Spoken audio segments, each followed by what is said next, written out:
The heavens split apart above Mordian Prime, a raw gash in existence itself, bleeding a tide of scarlet radiance over the corpse-gray plains of war. In their mud-soaked trenches, the ranks of Imperial guardsmen lifted their gaze, knuckles bone-white on quivering laser guns, as something vast and unaccountable descended through the sundered sky. It was not the anticipated swarm of demonic fiends, nor the corrupted legions of the archenemy, but a solitary shape wrapped in golden fire, its brilliance eclipsing the system's dying sun. Commissar Thardad snapped his magnoculars to focus on the falling enigma, his voice a gravel rasp as he prepared to give the only order he knew. Ready to fire on my mark. Yet the words curdled unspoken when the being struck the blasted no-man's land with cataclysmic force. The impact hurled tanks aside like toys, toppled lines of infantry as though swept by a giant's hand, and carved into the earth a crater half a kilometer across, annihilating what had been the blood-soaked killing ground. For 3 frozen heartbeats, the battlefield knew absolute silence. Then the choking haze of dust peeled away. And there he stood, unmoving, untouched at the eye of devastation. His garb was alien, bright orange, stitched with unknown emblems, his black hair lifted as if freed from the law of gravity itself. Most unnerving of all was his face, wide-eyed, bewildered, holding an innocence long extinct in a world where bewilderment spelled death and innocence had no place. Where am I? The words rang clear to every soldier's ear, cutting through vox and helm alike, untouched by the warp yet heavy with a power that left psychers writhing.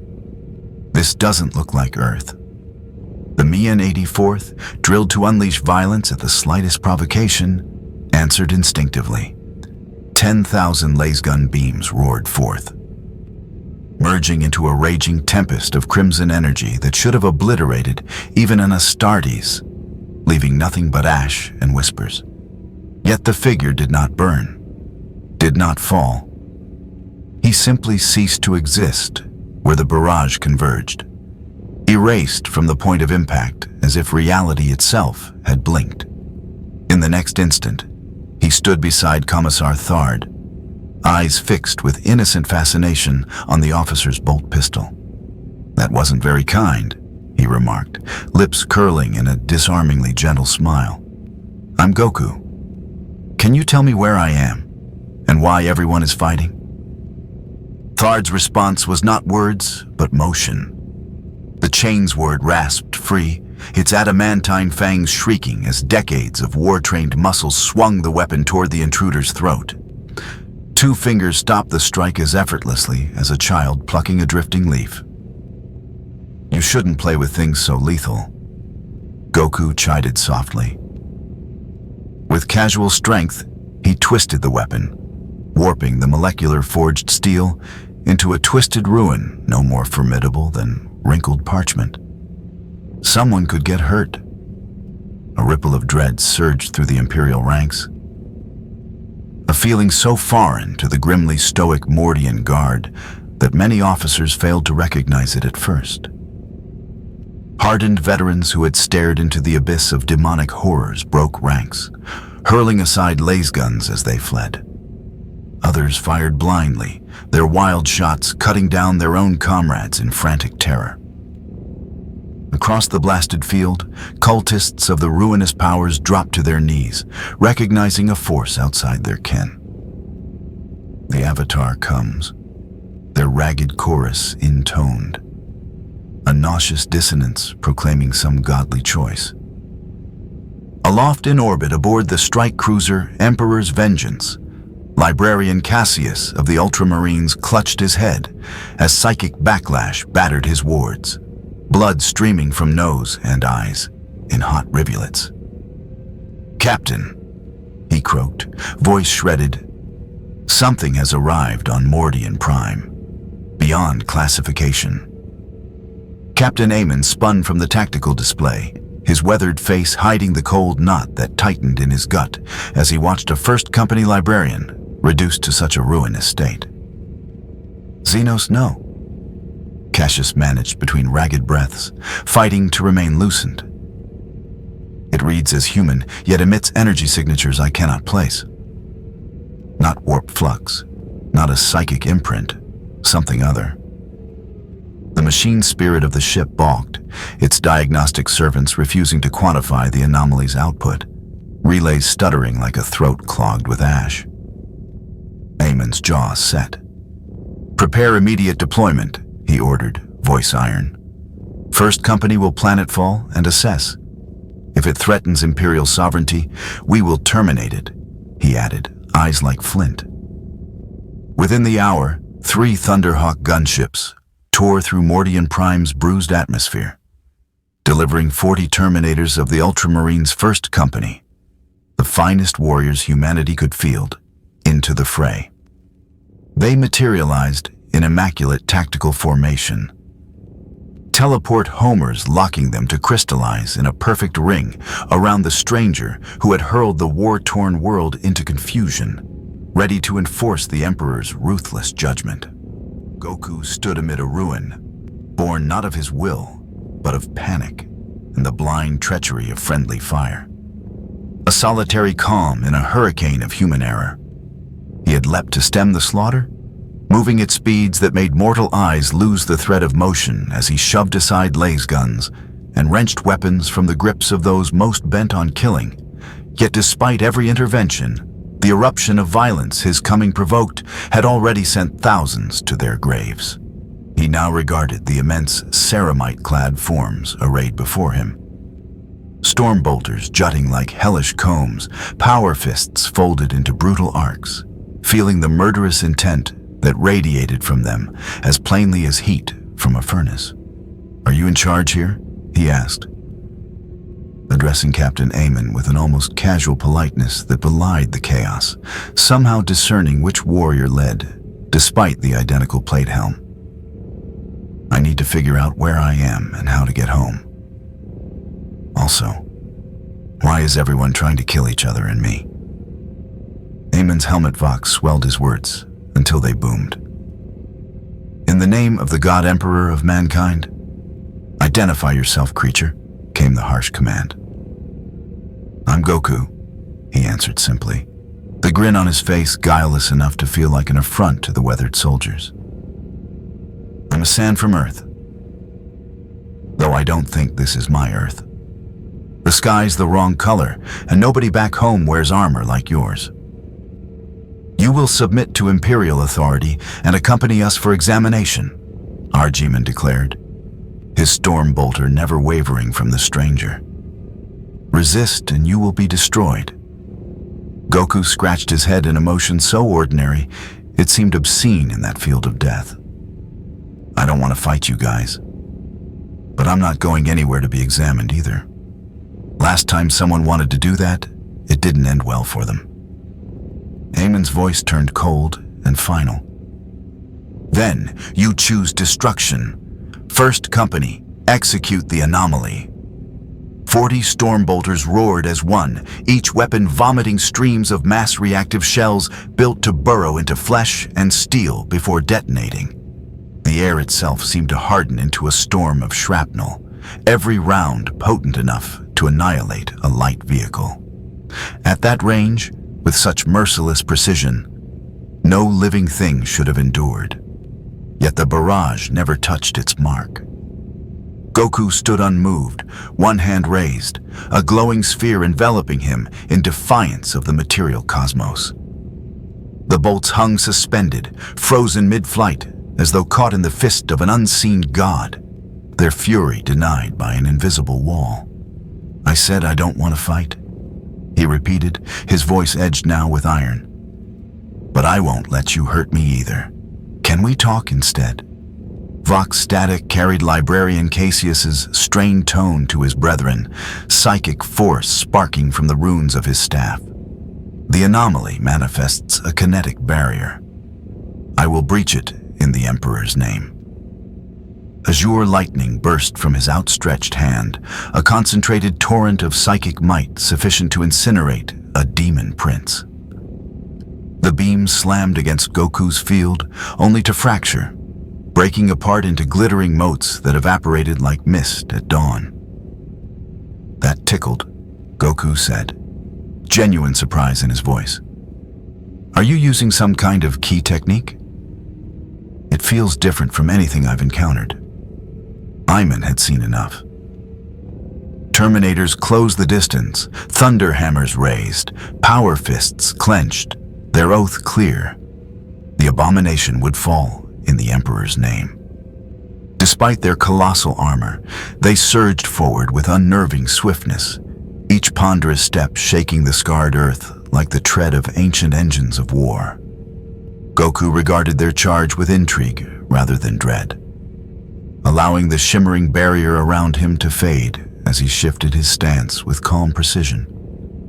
The first hammer came down, a strike capable of shearing a tank apart with a mere glancing blow.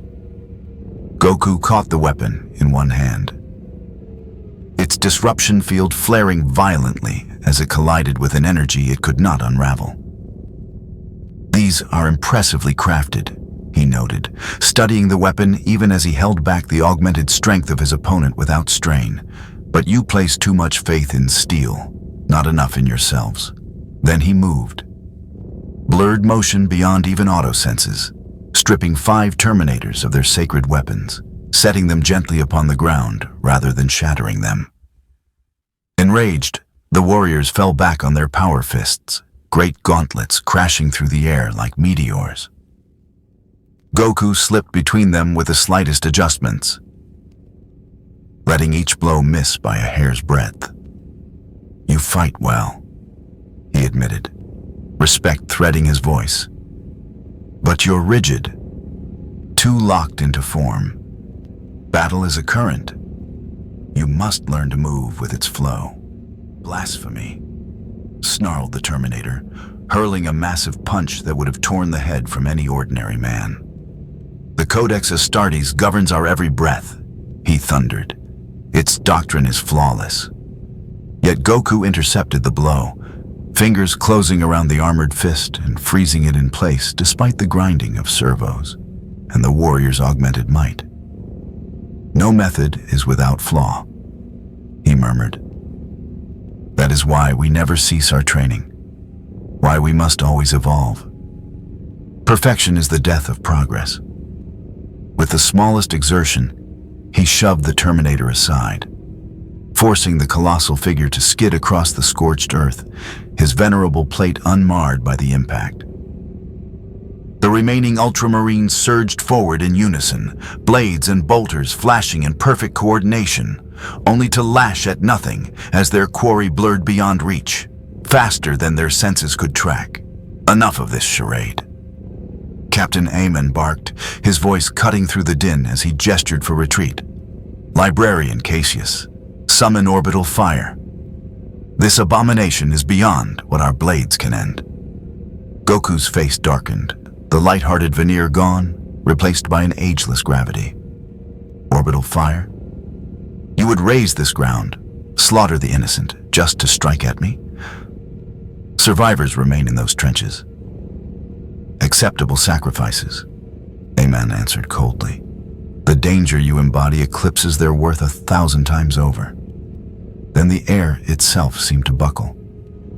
Not from warship guns above, but from the shift within the stranger himself.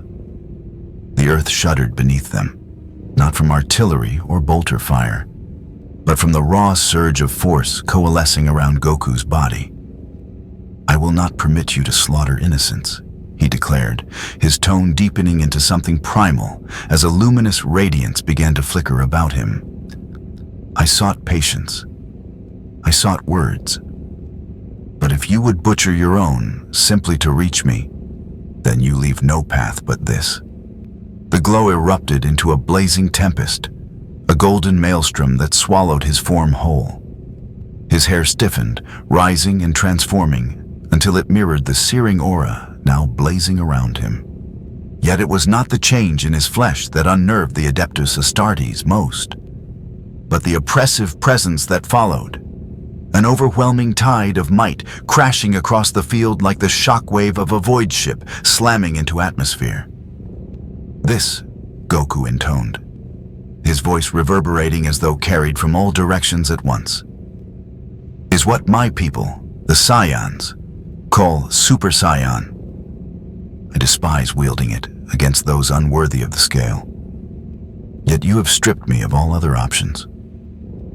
Librarian Cassius crumpled, blood streaking from his eyes and ears, undone by psychic senses convulsing under the assault. "Captain," he rasped, choking. "Whatever this thing is, it has shattered the Librarius wards. I feel its presence burning inside my thoughts. Yet it does not ride the warp.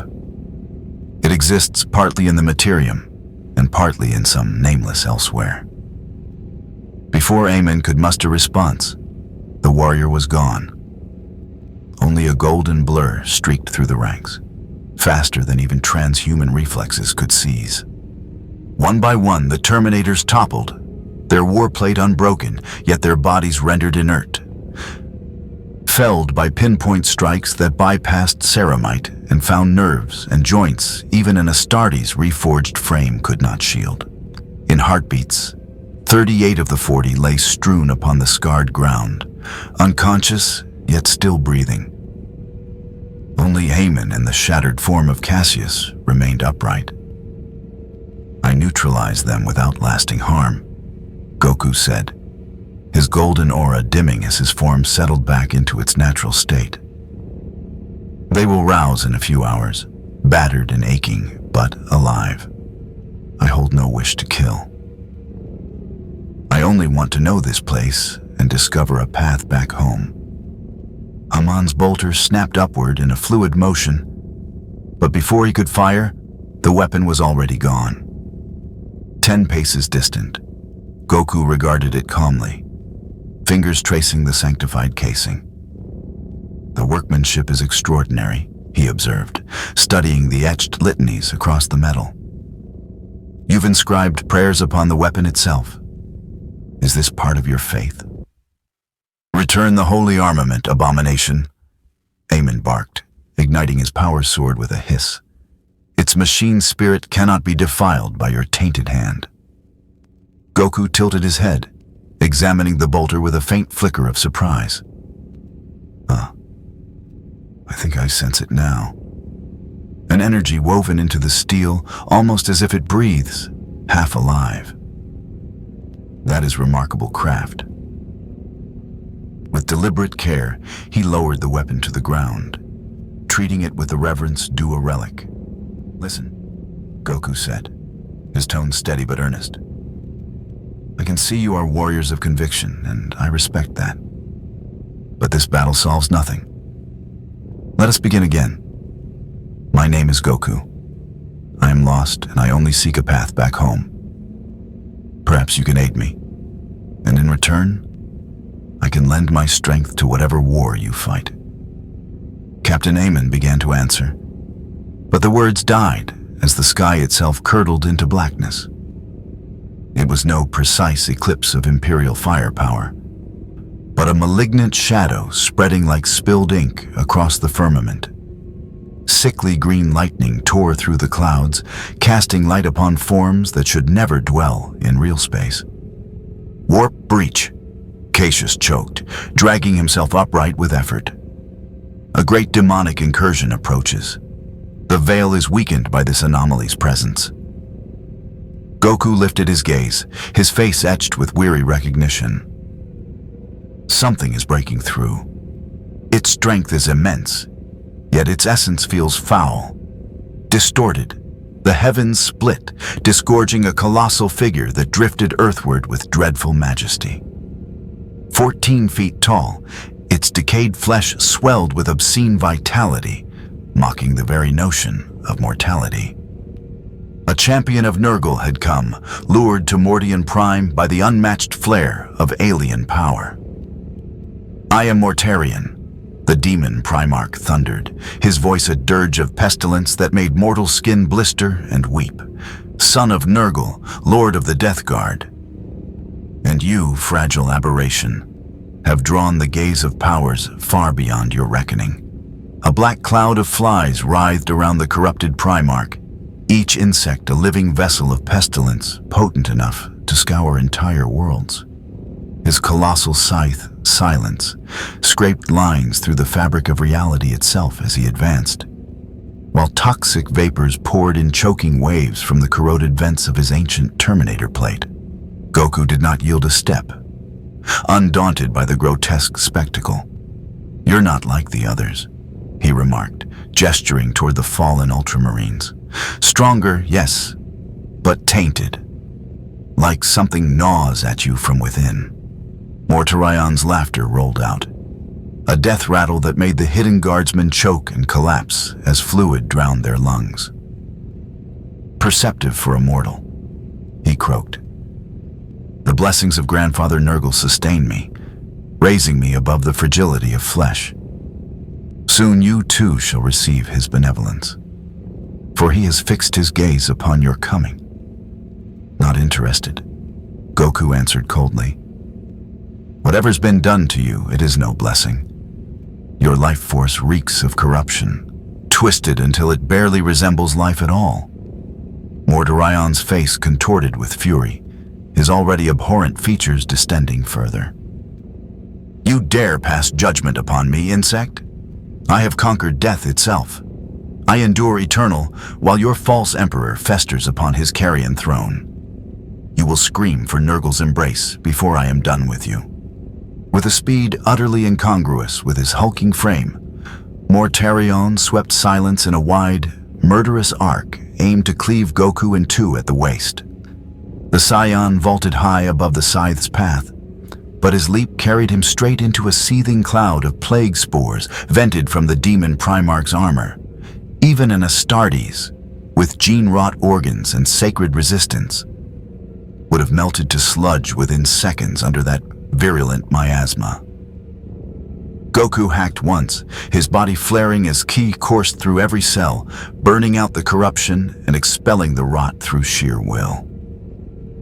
"That's vile," he muttered, genuine disgust coloring his tone as he touched down several meters distant. "Fighting with poison. That's no honor at all." Mordorion spat the word back at him like venom. "Honor is the delusion of the feeble, a story they whisper to soothe their failure. There is nothing but endurance and dominion." Goku's expression hardened, voice carrying steel. "Where I come from, even the darkest foes clung to honor.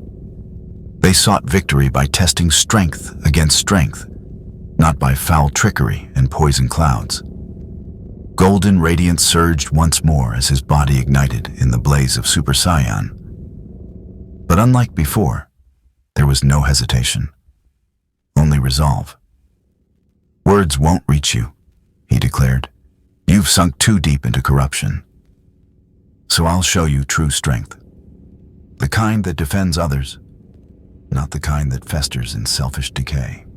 Mortarion lifted a clawed hand, and from the warp-tainted air spewed forth a horde of Nurgle's spawn.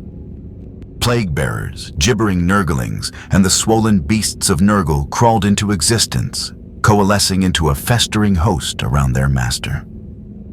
Their mere arrival blighted the ground, causing foliage to wither and steel to rust into flakes. "Consume him," the Daemon Primarch decreed, his voice a fetid decree of damnation. "Let his agony enrich Grandfather's garden." With a chorus of wet snarls, the demons charged, a tide of rotting flesh and pestilent intent. Yet what met them was no mortal foe, but a blazing star in human form. Goku tore into their ranks like a golden meteor, every strike detonating in bursts of radiant energy that hurled the creatures screaming back into the Imperium. His ki, sharpened by decades of ceaseless discipline and battles against gods and monsters, seared them utterly. Their corruption slid harmlessly from his skin, incinerated by the vital flame surging through every fiber of his being. Mordarion's rheumy eyes narrowed as he surveyed the slaughter. "Curious," he rasped. "Your strength is not psychic, not leashed to the warp, and still it unravels its children. Perhaps you are a rarer prize than I supposed. The last plague-bearer dissolved under a Kai-forged fist, bursting into vaporous ichor as Goku turned to face the Primarch. I'm no specimen, he declared, and I'm finished restraining myself. The battlefield shuddered, Earth collapsing into a crater beneath his stance as he launched forward. So fast, even Mortarion's demon gaze struggled to follow. Goku's fist slammed into the corroded plate. And for the first time in uncounted millennia, Mortarion felt the sting of real pain as ceramite fractured and warp-forged wards splintered beneath the blow. The Daemon Primarch answered in kind, silence screaming as it carved rifts through existence itself. Goku twisted aside by the narrowest margin, a shiver racing his spine as the blade's passage grazed him. A chill not of mortal death alone, but of soul annihilation, a final severance even the Dragon Balls could never undo. That's dangerous, he muttered under his breath, eyes narrowing. That scythe, it strikes more than flesh. All things fall to silence, Mortarion rasped, pressing forward with speed at odds with his bloated husk. Decay and dissolution are the only truths. Goku danced through the flurry of blows, golden aura weaving as he studied the cadence of attacks, searching for flaws. Despite the rot clinging to him, Mortarion wielded the experience of 10 millennia of war. Every strike measured, every motion efficient, a warrior undiminished by the corruption that consumed him. You're skilled, Goku admitted, meeting a strike with a Kai-forged forearm, the clash detonating shockwaves across the ruined plain. But your cause is hollow. You've abandoned growth, abandoned life. You wear corruption like strength, when in truth, it's just surrender. Spare me your riddles. Mortarion snarled, bile-scorched breath hissing as he summoned a corona of putrid green warp flame that closed around them both. Let your flesh contend with silence, and we shall see whose creed endures. Mortarion hissed. The circle of demon fire contracted, forcing Goku to pour ki into his shimmering aura just to withstand its touch. At the same time, the Primarch pressed forward relentlessly, silence whistling through lethal arcs while choking clouds of plague spores thickened the air. For the first time, Goku felt himself driven backward, his strength tested by the layered assault that strained even his prodigious might. The warp energies writhed with unnatural chaos, ignoring every law of physics he had mastered, while silence itself seemed preternaturally aware, bending its course mid-swing to hunger for his very soul. A glancing strike carved across his forearm, shallow yet dreadful, and an icy taint crept from the wound, resisting even his ki's burning purification. That's not good, he muttered, springing back to widen the gap. That scythe, it's trying to poison my life force directly. Mortarion's laughter rattled across the field, grotesque enough to make the fallen corpses lurch upright under necromantic impulse. Do you feel it, aberration? The first kiss of grandfather's benediction. Soon you will know the freedom of surrender, the serenity of embracing decay as Lord. Goku's gaze fell on the sickly discoloration spreading across his arm, but his resolve did not falter. He gathered his ki, forcing it into the wound as golden aura roared brighter, burning the corruption back. I've faced foes who sought to consume me, to possess me, to twist me into something else, he said grimly. They all failed. Your so-called blessing will fail the same. With a primal shout, Goku forced the corruption out. Warp-tainted cells searing away as his ki surged back into dominance over his body. The purge came at a cost. His chest heaved, energy momentarily sapped, while Mortarion advanced with unrelenting menace. Impressive, yet meaningless, the Daemon Primarch intoned, voice like a tomb's echo. Your strength is but a reservoir that empties. My master's gifts are unending. This war of attrition cannot be yours to win." The words struck hard, for Goku felt their truth. Here, in this twisted universe, estranged from the natural energy flows of his own reality, his ki replenished slower than it ever had. Every attack, every transformation leached more from him, while Mortarion stood inexhaustible, sustained by the ceaseless rot of the plague god's embrace. "Maybe you're right," Goku admitted, vaulting aside from another soul-rending sweep of silence. "Which means I'll just have to finish this before it drags on." His aura flared violently, arcs of lightning dancing through the golden blaze as he broke through his limit. The metamorphosis into Super Saiyan 2 detonated outward, a shockwave tearing across the battlefield, reducing the shattered remnants of distant hab-block windows to raining shards. Even Mortarion faltered, his ruined features registering unease at the sudden surge.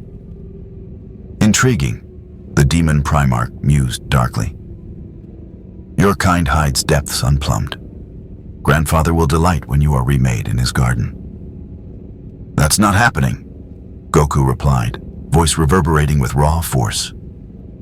"This ends here." In an instant, he vanished, reappearing at Mortarion's back, hands cupped at his side, power swelling for the strike. Between Goku's palms, azure light swelled, compressing into a sphere so dense that the air itself warped around it. "Ka! Me! Ha! Me!" Each syllable thundered with power, the orb swelling until it blazed like a captive star, ki honed to annihilation. "Ha!" The word detonated the release, and a torrent of blue-white fury roared forth, broader than a rhino transport, consuming Mortarion in its path. The Daemon Primarch swung silence to parry, but even the warp-forged scythe groaned beneath the onslaught, fissures spiderwebbing across its blighted edge. For the first time in millennia, uncertainty shadowed Mortarion's ruined visage as his form shuddered under the storm. The Kamehameha carried no psychic echo for wards to repel, no taint for Nurgle's boons to twist. It was pure energy, disciplined and sharpened by will alone, the very antithesis of decay and surrender that defined his existence. With a sound like the fabric of creation rending, silence splintered apart, shards unraveling into warp mist as the beam swallowed Mortarion whole. His monstrous body unraveled, molecule by molecule, banished screaming back into the Imperium, an act of defiance that would carve itself into the annals of Imperial myth. The column of light did not cease, lancing into the heavens, tearing open the pestilent storm. The blackened skies cracked, clouds dissolving under its fury, and for a heartbeat, sunlight poured across Mordian Prime. Golden radiance touched a land that had known only shadow for countless years, a fleeting glimpse of grace amidst endless war. Goku let his arms fall, chest heaving as the golden aura bled away, fading back to his base form. The strain of unleashing so much power in this distorted universe had drained him dangerously. His Kai reserves felt hollow, the air itself resisting their replenishment. Dropping to one knee, he braced himself, muscles trembling from the aftershocks of the Kamehameha's release. "That cost me more than it should have," he muttered, staring at his shaking hands. "Something about this place is interfering with my energy." A slow, deliberate clap echoed across the ruined battlefield. Captain Aemon stood where he had remained, helm concealing his face, yet his bearing radiated grudging respect. "Whatever you are," the Ultramarine declared, "you have just cast down a Daemon Primarch. For that, your execution is postponed." Goku managed a weary smile. "So we can talk now, instead of fight?" "No, Ayman replied coldly. "It means the Inquisition will demand to question you themselves, rather than waste you upon lesser blades." He gestured eastward, where fresh drop pods tore through the sky, their descent marked by burning contrails. "The Grey Knights come. Even I know not the breadth of what they may decree." Before Goku could answer, the earth began to thunder with rhythmic tremors. Over the horizon surged a sea of green-skinned brutes, countless in number, their roars shaking the heavens with psychic weight. At the vanguard strode a colossal figure, 12 feet tall, armored in rusted scrap and adorned with grisly trophies. An axe the size of a man clenched in its fist. "Wah!" The war cry exploded from thousands of throats, a psychic tide of fury. Ayman turned, raising his storm bolter, though despair edged his tone. "Orcs," he spat. "And by the throne, that is war boss Grim to himself. We cannot endure this. Not with my brothers broken." Goku forced himself upright, ignoring the ache gnawing through his drained body. "Those green ones seem awfully excited," he remarked, flexing stiffened muscles. "They are orcs," Ayman answered curtly. "Alien brutes whose only purpose is war. And it seems your display of power has roused them." His voice carried a grim certainty. "They are drawn by instinct to the greatest conflicts, to the strongest foes. You've just made yourself the prize every orc in this sector will chase." The hulking war boss lumbered to a halt scarcely 100 meters away, blood-red eyes gleaming with cruel anticipation. He thrust forward a grotesque power claw, his bellow shaking the ground. "You, the one what made the big flash, you give Grim to the best fight ever, or you die trying." Goku rolled his shoulders, stretching, testing battered sinew and bone. Well, he's enthusiastic at least. He cast a sidelong glance at Ayman. "These orcs, are they as bad as that rotting guy I just fought?" "Different," Ayman replied flatly. "They do not hunger for corruption, nor domination. They crave only war itself. The larger and bloodier, the better. They are less an enemy than a storm, a natural disaster given flesh." Despite his fatigue, a smile tugged at Goku's lips, bright and sincere. "So that's it. No trickery, no poisons, no soul-stealing weapons. Just strength against strength." His aura flared faintly, eagerness breaking through his exhaustion. "That I can respect." "Essentially," Ayman confirmed, though he marveled at the strange warrior's eagerness. "Their numbers make such defiance suicidal for nearly any foe." "Perfect," Goku replied, weariness forgotten as he strode forward to meet the orc horde's challenge. "That I understand." The war boss hefted his brutal power weapon, eyeing the newcomer. "You use a puny one," Grim 2 growled. "But Grim 2 feels the power in you. Show me. Give Dwag a real fight." Goku halted 20 paces from the towering beast, craning his gaze upward. "You want to see my strength? Fine. But don't say I didn't warn you. I'm pretty strong." Golden light ignited around him once more, the transformation to Super Saiyan flaring despite his ki's exhaustion, fueled by sheer indomitable will. The orcs erupted in a thunderous roar, their wah!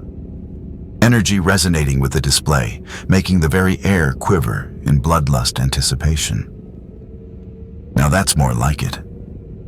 Grimta howled, lifting his gargantuan axe high. "We's gonna see who's the strongest, green or yellow."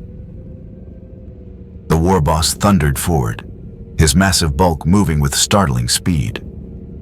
Goku met the charge head-on, golden aura blazing as he caught the falling axe against his forearm. Sparks spat where the weapon's crude power field clashed with his Kai barrier. The collision detonated across the plain, sending shockwaves that toppled shattered ruins and billowed a storm of dust, blotting out both combatants. When the haze settled, the two figures remained locked in brutal contest, muscle and will straining in a struggle of raw strength. The orc bore down with his axe, every ounce of brutish mass driving into the strike, while Goku braced against it, muscles straining yet eyes alight with exhilaration. "You're strong," he admitted, voice carrying genuine respect. "Stronger than I expected. Orcs are made for fightin' and winnin'." Grim2 bellowed, pressing harder. "And Grim2 is the strongest of 'em all." Goku's grin widened. "Let's test that claim."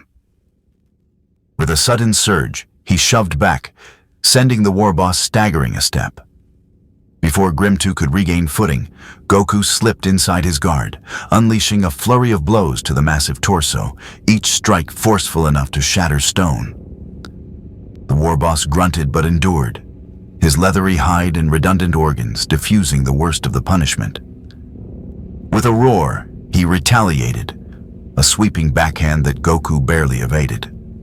Around them, the orc horde erupted in thunderous cheers. Their wah! Energy amplifying Grim2's already immense strength. With every exchange, the war boss swelled larger, muscles bulging, speed mounting until his strikes began to keep pace with Goku's. "Grim2 gets stronger in the fight," he roared, his claw grazing Goku and hurling him across the battlefield despite the Saiyan's guard. "You can't win, Yellow Man." Goku rose, wiping blood from his lip, more excited than troubled. "So you grow stronger the longer it goes? Incredible. Where I come from, Saiyans are the same. The harder the fight, the more powerful we become." Grim2's laughter boomed like artillery. "Then this gonna be the best scrap ever," he bellowed, charging anew with savage vigor. Their clash spiraled higher with every exchange, each warrior driving the other to greater extremes. Goku found himself pressed not only by Grim2's sheer might, but by the orc's chaotic, battle-hardened style, a savage efficiency carved from uncounted wars, impossible to predict. For his part, the war boss reveled in a foe unlike any he had ever faced, one who matched his swelling power, blow for blow, and who relished the contest with the same primal joy as any orc. Captain Aemon stood transfixed, unable to believe what unfolded. Two beings locked in combat beyond reason, neither yielding, neither faltering. Around them, the horde formed a crude ring, their wah! Frenzy momentarily appeased by the spectacle of such a titanic struggle. Even the oncoming Grey Knights hesitated, their advance slowing as they regarded the duel with rare caution. Hours bled away, the battlefield scoured to ruin beneath the ceaseless shockwaves. Both fighters bore wounds, their bodies battered and bloodied, yet their resilience and relentless adaptation carried them forward when any mortal would have long since fallen. "You're incredible," Goku admitted, chest heaving as they broke apart after another furious collision. "It's been ages since I've had a fight like this, but I think it's time we finish it." Grim2's massive frame loomed nearly double its original size, swollen with "whoa" energy, and his grin split wide. Grim2 agrees. One last smash, winner takes all. Both warriors braced, summoning the last of their power for a single, final strike. Goku's aura blazed once more, golden fire roaring to life as Grim2's brutal weapon shimmered with the sickly green radiance of the Wah. They thundered forward together, colliding at the heart of the crude arena with an impact so violent, the earth split beneath them, shockwaves racing outward in quakes that scarred the continent. When the haze cleared, Goku remained standing, swaying on his feet, while the unconscious bulk of war boss Grim2 lay broken in a vast crater at his feet. The Saiyan's aura guttered like a dying torch. His ki too depleted to sustain the Super Saiyan state. With a fading flicker, the golden light winked out, leaving him in his base form, trembling with exhaustion, yet unbowed. A hush fell over the Wa. Tens of thousands of crimson eyes fixed upon the stranger who had bested their greatest champion in single combat. Among orcs, their law was simple and absolute.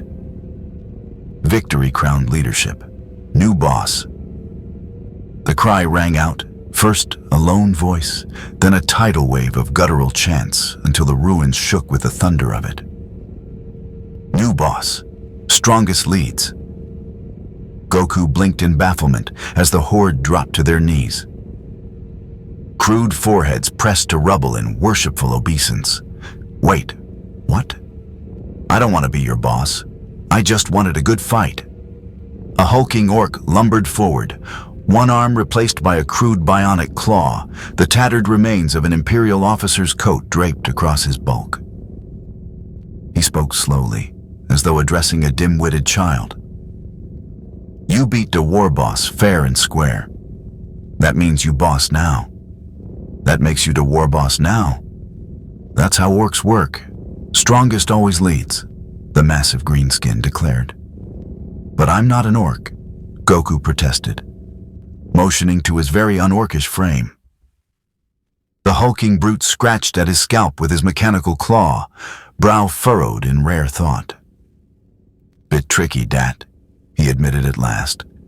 Never had a pink war boss before. But you got to fire, twice over, and you beat Grimto. Rules is rules. Before Goku could respond, the heavens ripped apart once more. This time not with the chaos of the warp, but with cold precision. A teleportation matrix carved across the sky, and in blinding flashes, silver-armored figures descended in flawless formation. They appeared in a perfect circle around Goku, each bearing a halberd etched with runes that shimmered with psychic fire, painful to behold. Anomaly, intoned their leader, his voice layered with psychic resonance that cut into the marrow. I am Justicar Thorn of the Grey Knights. By decree of the Emperor's Holy Inquisition, you will submit to examination. The Wa! Bristled at the intrusion, guttural growls rising as orcs leveled their crude weapons to defend their newly crowned boss. Sensing the tension boil toward slaughter, Goku lifted a hand, weary but firm. Hold it. Nobody needs to fight. I've had more than enough battles today. But Thorn's words came like iron law.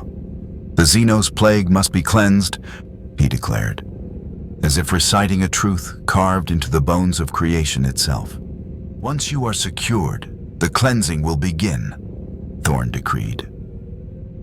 Goku frowned, glancing at the sea of orcs, creatures who had nearly killed him moments ago, yet now gazed upon him with something resembling loyalty. They just want battles against strong opponents, he thought. In truth, that's not so different from me. Heresy, Thorn spat, his halberd lifting as though to strike. The alien cannot be bargained with, cannot be reasoned with.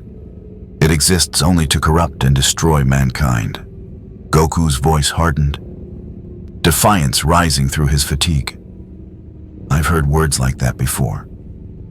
They never end well. Judge by deeds, not by what someone is. The air thickened as the standoff tightened, Grey Knights and orcs alike bracing for inevitable bloodshed. Then Captain Ayman, who had observed silently until now, stepped forward. Justicar Thorn, he addressed firmly. What we have seen cannot be measured by doctrine.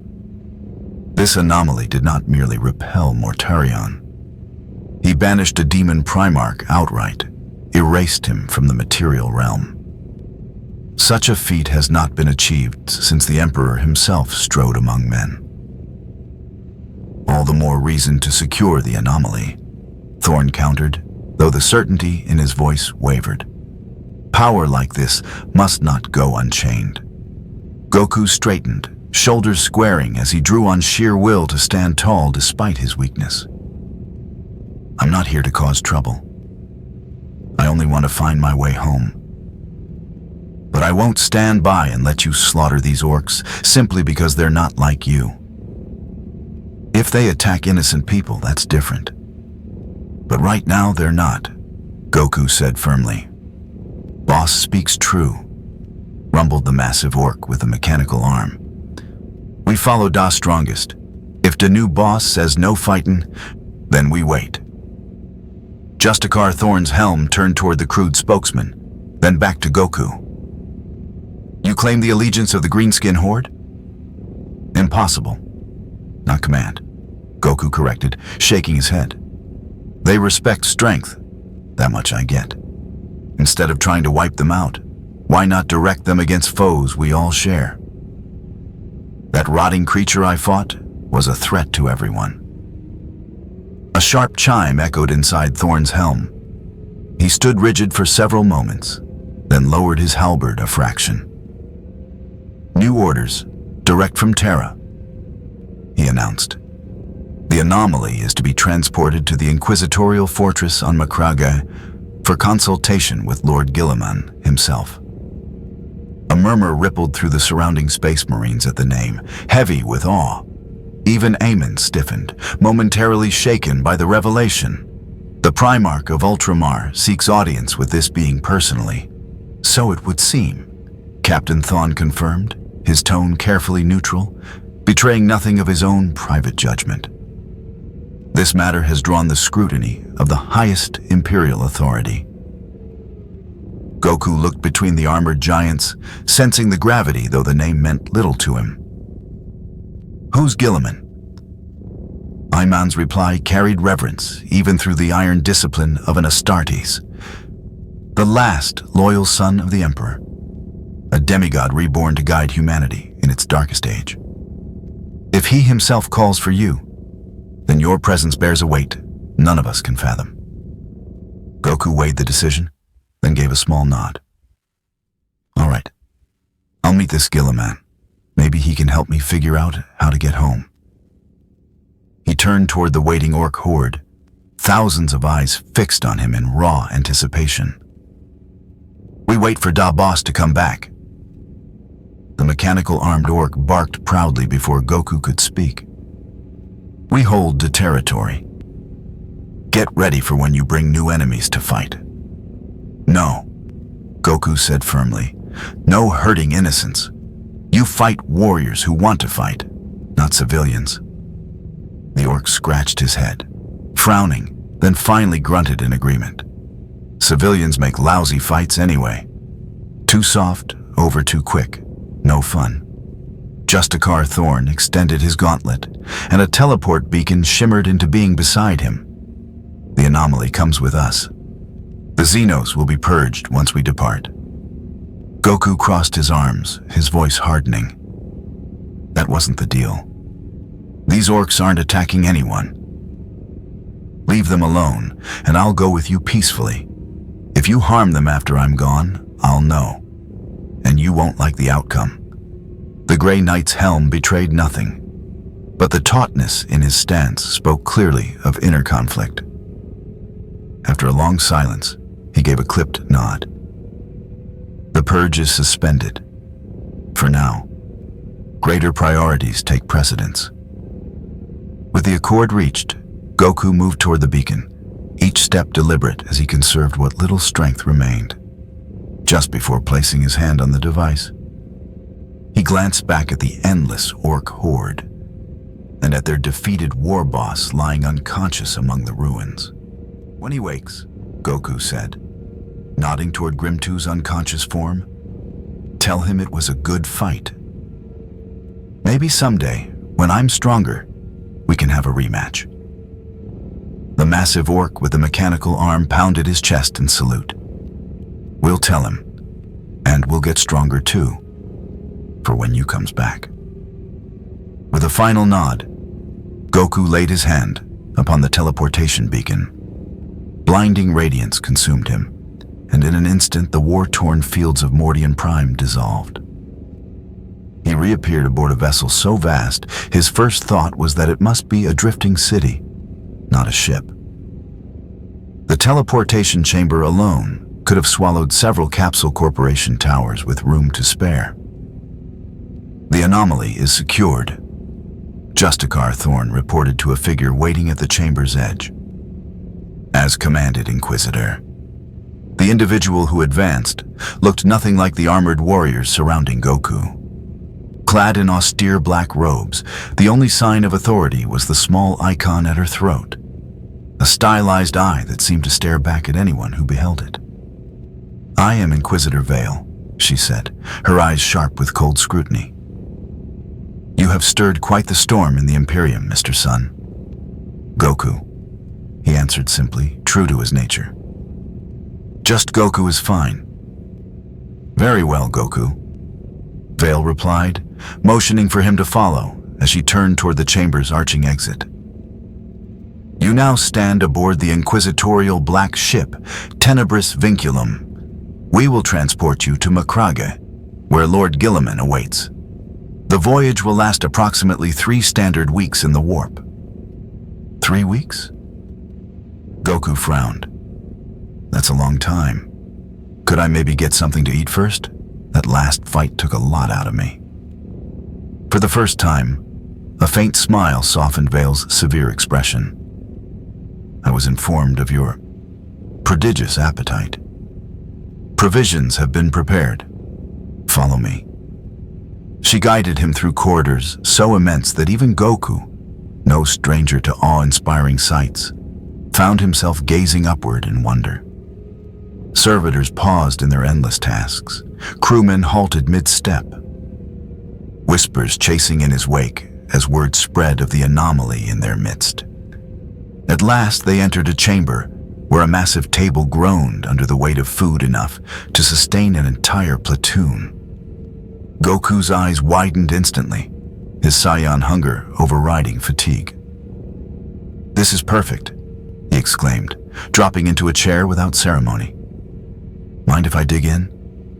"By all means," Vale replied, settling opposite him with a data slate poised in her hands.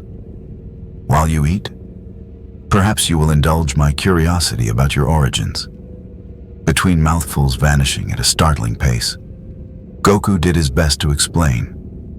He spoke of Earth, of the Dragon Balls, of his Saiyan blood, and the countless battles fought to protect his adopted world.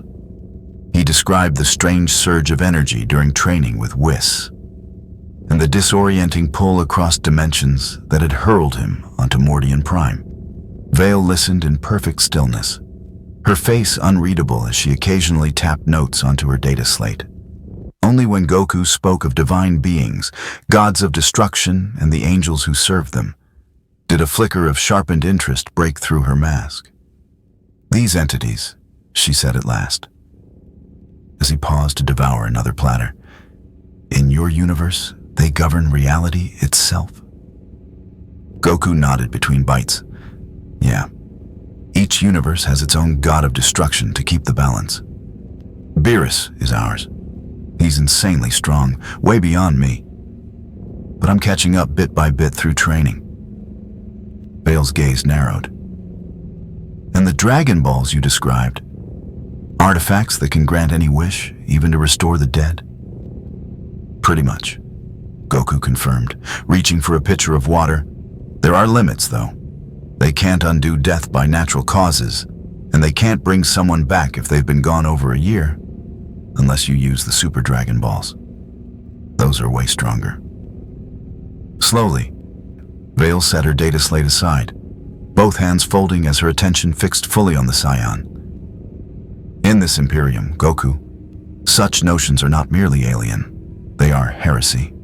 The Emperor is humanity's sole god, and resurrection is his alone to grant. To speak of such powers is to invite accusation of chaos worship." Goku's chopsticks halted midair, the weight in her tone sinking in. At last he sighed. "I'm just telling you the truth about how things work where I come from. I'm not here to challenge anyone's beliefs," Goku said earnestly. "I get that," Vale replied, her voice even. "That's why this conversation takes place here, privately, and not in an inquisitorial chamber. Lord Guilliman himself has decreed you be treated as an honored guest rather than a prisoner or a heretic, until he can judge you personally. Relief softened Goku's features. That's good. I've had enough fighting for now. I just want to understand this place and figure out how to get home.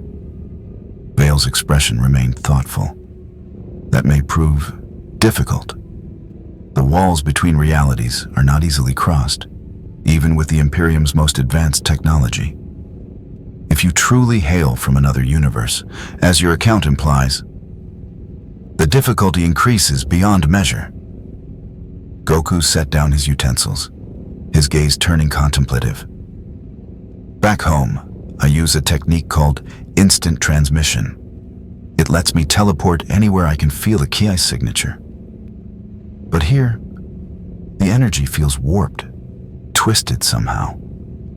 And there's this other current flowing through everything. Dark, wrong, nothing like what I know. You speak of the warp, Vale explained. The immaterium beneath all that is? The source of psychic power, the plane where raw emotion takes shape and demons reign.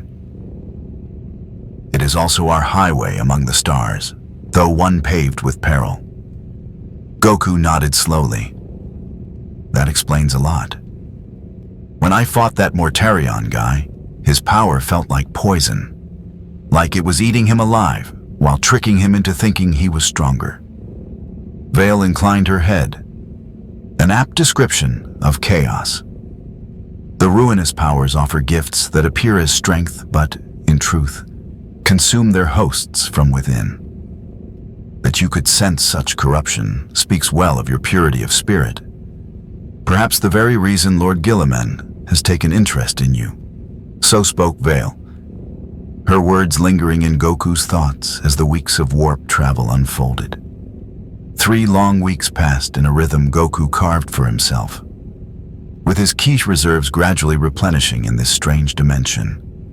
He dedicated each day to training in the cavernous halls of the Black Ship. Crew and acolytes often paused in awe, watching the foreign warrior perform feats that transcended human limitation, practicing kata and channeling energy techniques born of a lifetime in battle. Inquisitor Vale visited daily, their conversations weaving between the mysteries of ki and the nature of psychic power, and the harsh political machinery of the Imperium. More often than not, Goku listened quietly, absorbing details of this grim universe where war was unending and survival itself demanded cruelty. Your Imperium reminds me a little of Frieza's empire, he remarked one day, recalling an old nemesis. All this obsession with control and purity, destroying anything that's different, didn't end well for him. A dangerous comparison, Vale cautioned, though her tone lacked anger. The Imperium may seem brutal through your lens, but it is all that shields mankind from extinction. The threats we face leave no space for tolerance or mercy. Goku leaned back, thoughtful. Maybe. But I've learned that making allies usually works better than making enemies. Those orcs back on Mordian could be fighting your true foes instead of fighting you, if given the chance. An unorthodox view, Vale observed. One Lord Guilliman himself may find of interest, given his present re-examination of certain imperial doctrines. When at last the Black Ship tore free of the warp, Macragge filled the viewing ports with its radiant splendor, a world of blue and white majesty. Unlike war-scoured Mordian Prime, this planet exuded harmony and discipline, its very continents molded by deliberate design rather than blind chaos. The fortress of Hera loomed across the northern hemisphere, a bastion so colossal it could be discerned from orbit. Here, at the heart of Ultramar, the last loyal Primarch had made his throne since his resurrection. The descent to the surface was shrouded in hushed silence, Goku acutely aware of the weight of expectation pressing upon every soul aboard. Whoever this Guilliman was, His very name carried reverence, akin to the way mortals back home spoke of gods of destruction. The landing bay they entered was vast enough to house entire wings of starships. Along its length stood ranks of blue-armored ultramarines, their formation immaculate, forming a corridor of honor that stretched from the disembarkation ramp to towering adamantium gates beyond. At their head waited Captain Aemon, impossibly having reached Macragge before them despite departing Mordian Prime after the teleportation. Inquisitor Vale, Aemon intoned with a bow of rigid formality. The Lord of Ultramar awaits the anomaly in the Primus Strategium. His name is Goku, Vale corrected softly, and Lord Guilliman has commanded that he be received as an honored guest. Aemon's face remained a mask of discipline. Yet Goku could feel the undercurrent of doubt in the captain's voice as he spoke. This way. The Primarch commands. Their passage through the fortress of Hera became a spectacle, drawing more witnesses with every vaulted corridor. Battle brothers of varied chapters, robed Mechanicus adepts, and high Imperial dignitaries all turned to watch, their stares ranging from measured curiosity to veiled hostility. At last, they arrived before a pair of doors so immense they seemed forged for titans. Cast in golden relief, the panels depicted the storied history of Ultramar. Despite their colossal weight, the doors opened without a sound, revealing the sanctum beyond. The Primus Strategium stretched before them, a cathedral to eternal war. Hollow displays mapped campaigns across 100 worlds, while servitors and officers moved like cogs in a machine of perfect precision. At its heart stood a figure who dwarfed the chamber not only by size, but by presence. Robert Guilliman, Primarch of the Ultramarines and Lord Commander of the Imperium, turned as they entered. Clad in mastercrafted artificer plate rising 9 feet in height, his features bore the perfection of a marble statue, animated by will alone. An aura of command radiated from him, heavy as gravity itself.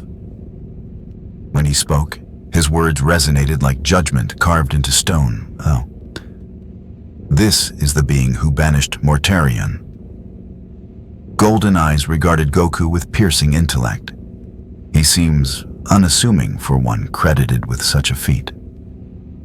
Goku met the Primarch's gaze without flinching, neither awed nor daunted. You'd be surprised how often people say that, usually right before a fight. A ripple of shock coursed through the gathered dignitaries at such casual words toward the regent of the Imperium.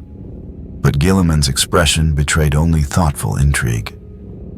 Indeed, he said at last, voice measured. Appearances rarely reveal true strength. Come, we will speak privately. With a single subtle gesture, he dismissed the assembled retinue. Only Inquisitor Vale remained, trailing respectfully as Guilliman guided Goku into a chamber that, though still grand by mortal standards, afforded a semblance of privacy. There, the Primarch settled into a throne, reinforced to bear his colossal weight, while Goku was given a chair, befitting a senior Imperial commander. I have reviewed the reports from Mordian Prime, Guilliman began, his tone precise. Your arrival has disturbed the delicate order of the Imperium. Sorry about that, Goku replied with disarming sincerity. I didn't plan on ending up here. Guilliman inclined his head slightly. No, I suspect you did not.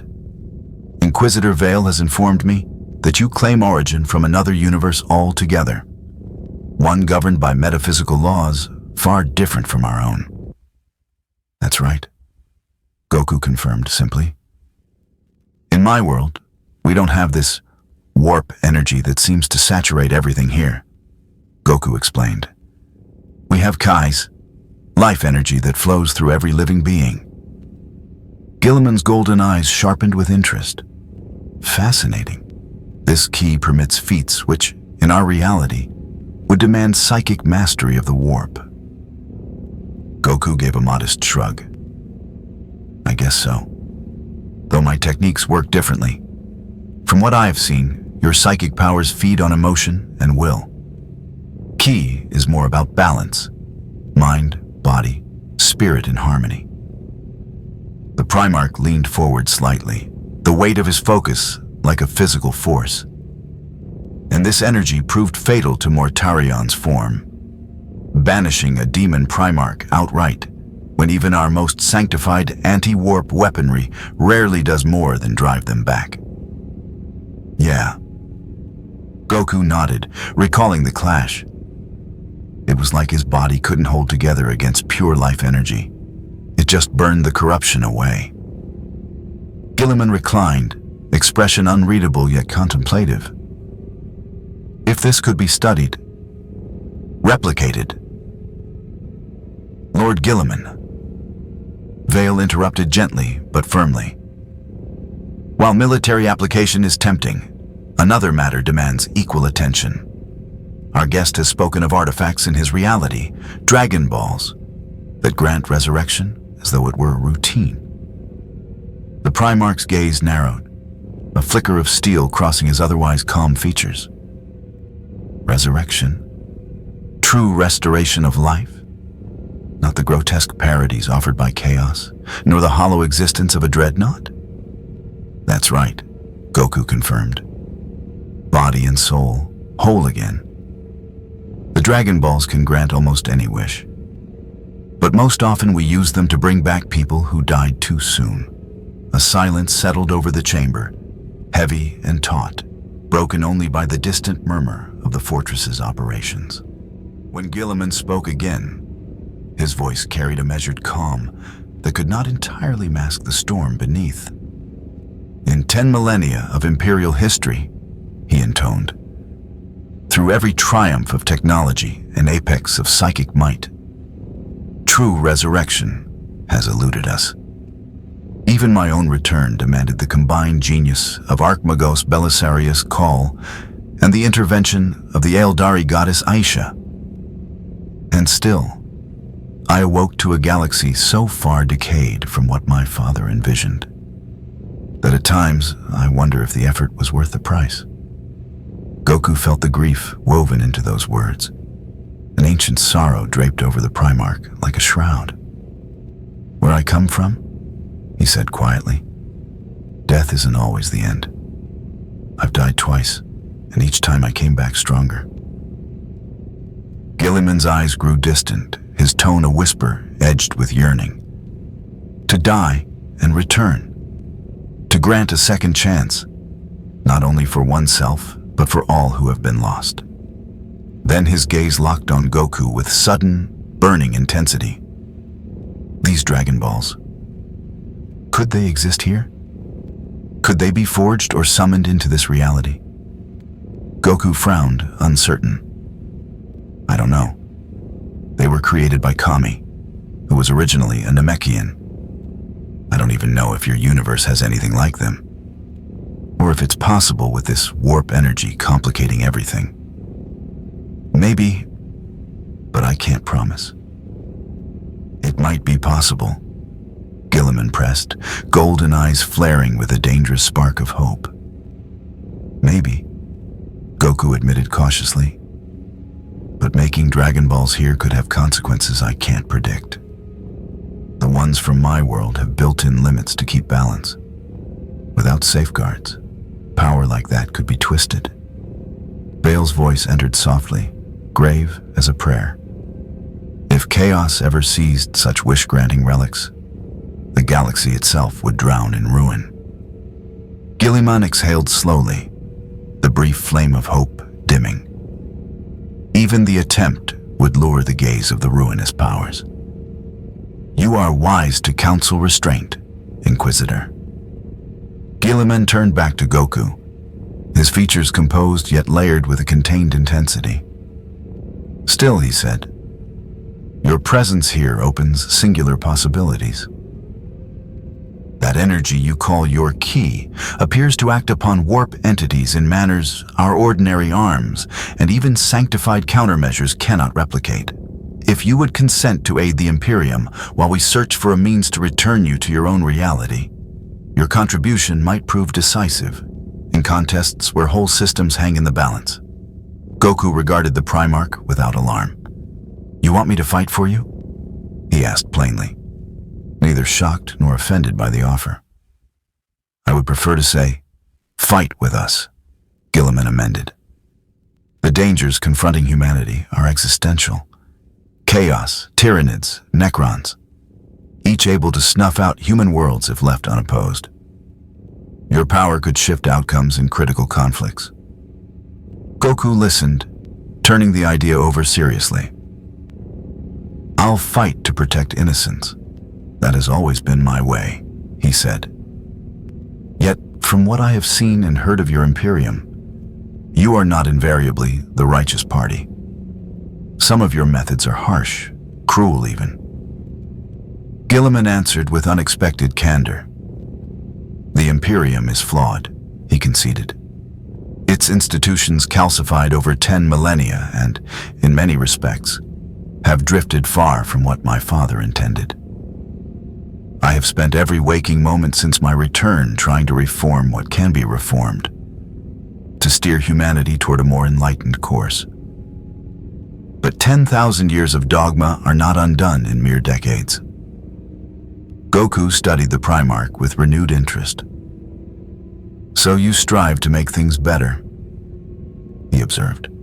"I can stand behind that. But I will not take part in actions that target innocent people, regardless of who issues the orders." "Innocent? Define that," Vale challenged, her tone edged with steel. "Would you consider Xenos innocent? Abhumans? Psychers?" "I judge by what someone does, not what they are," Goku replied, voice firm. "Those orcs on Mordian Prime, they respected strength and just wanted a good fight. But when I asked them to stand down, they listened. That counts for something to me." Gilliman's gaze flicked briefly toward Vale, some silent communication passing between them before he spoke again. "Your moral perspective is refreshingly direct," the Primarch said at last. "Perhaps there is wisdom in such clarity. Very well. I will not demand that you betray your convictions. Fight only where you deem the cause just. That I can work with." Goku smiled. "And in return, you'll help me find a way back to my universe. The Imperium will commit significant resources to the task," Gilliman confirmed. "But be warned, interdimensional travel beyond the warp is, at best, a theory. It may take time. That's fine," Goku answered with renewed optimism. "While I wait, I can train, get stronger, and lend a hand where it makes sense. This universe has some powerful fighters I've never faced." "Indeed," Gilliman allowed, the faintest curve of a smile tugging at his perfect features. "But take care. Some foes should not be sought for sport alone. The gods of chaos are not opponents one challenges for amusement." "Fair enough," Goku conceded. "I've learned that lesson before. Beerus taught me some battles aren't worth starting unless absolutely necessary." Their exchange stretched for hours, winding from tactical doctrine to the metaphysics of Kai versus psychic energy. Guy Lehman proved a patient, razor-sharp listener, absorbing every word of Goku's explanations with the calculating precision of the supreme strategist he embodied. In turn, the Primarch offered deeper context about the Imperium, its long and turbulent history, and the unending existential perils it faced. He spoke of the Emperor, painting a portrait of a being whose power and foresight were so vast that even Goku could not help but feel awe. Though unease lingered at the realization that entire civilizations now worshipped as divine one who, by Gilliman's own account, had explicitly rejected godhood. Your father sounds a bit like the Kais from my universe, Goku remarked thoughtfully. They're unimaginably powerful beings who guide the growth of life, but not really gods in the way most people picture them. An intriguing comparison, Gilliman mused. Yet I suspect my father would have found even that parallel inadequate. His dream for humanity was one of true self-determination, free from the chains of any higher will, divine or otherwise. As their discussion wound to a close, Gilliman rose to his full, commanding height. You will be given quarters appropriate for an honored guest of the Imperium. Inquisitor Vale will remain your liaison, and I expect regular reports on your conduct. When threats emerge where your abilities may shift the balance, you will be consulted. That works for me, Goku replied, springing to his feet with characteristic ease. Though, I hope you won't mind if I keep training while I'm here. I need to figure out how my ki works in this universe, especially since it seems to replenish more slowly than back home. By all means, the Primarch said with approval. The Fortress of Hera houses training facilities designed for the Adeptus Astartes. They should suffice, even for you. They may not be designed with your particular talents in mind, Gilliman remarked. But the facility should offer challenges sufficient for your training. As they turned to leave, the Primarch fixed Goku with one final, searching look. One last question, if I may. In your universe, with its gods and laws, its threats and powers, what is it that drives you? What purpose guides Son Goku? The Saiyan paused, his usual carefree demeanor giving way to genuine reflection. Honestly, it's pretty simple. I want to protect the people I care about, and I want to keep pushing myself, keep getting stronger, not just for power's sake, but because there's something incredible about reaching your limits and then breaking past them. He smiled then, a boyish expression of innocence utterly at odds with the grim shadow of the 41st millennium. When I fight someone strong, someone who pushes me to the edge, it feels like discovering a whole new world, and knowing I can use that strength to protect others. That's what makes it all worth it. Gilliman inclined his head, his golden eyes thoughtful. A warrior's creed, honest, unembellished. There is virtue in such clarity. He extended his hand, massive even by Astartes standards. Welcome to the Imperium of man, Son Goku. May your strength serve as a light against the encroaching dark. Without hesitation, Goku clasped the Primarch's hand, his grip firm, unyielding. I'll do what I can while I'm here. And who knows? Maybe our universes crossed for a reason. As he departed with Inquisitor Vale, Gilliman lingered in the private chamber, his transhuman mind already turning over the probabilities and implications of this anomaly who fought like a god, yet spoke with a farmer's humility. The arrival of this stranger from another reality embodied both unparalleled opportunity and immeasurable peril. Power sufficient to banish Daemon Primarchs could alter the course of the Imperium's endless struggle against chaos, yet the gulf between Goku's worldview and Imperial dogma threatened disruption of a different kind. Most troubling of all was the notion of the Dragon Balls. If such relics truly could resurrect the dead, restore what had long been lost, Gilliman's thoughts strayed to his father, entombed upon the golden throne for 10,000 years, trapped between life and death. Could such a power grant salvation where all the Imperium's science and sorcery had failed? A dangerous thought, Lord Gilliman, came a voice from the shadows, giving shape to the concerns he had not spoken aloud. The Primarch did not turn. He had known of the Watcher's presence since the beginning. Your judgment, Constantine.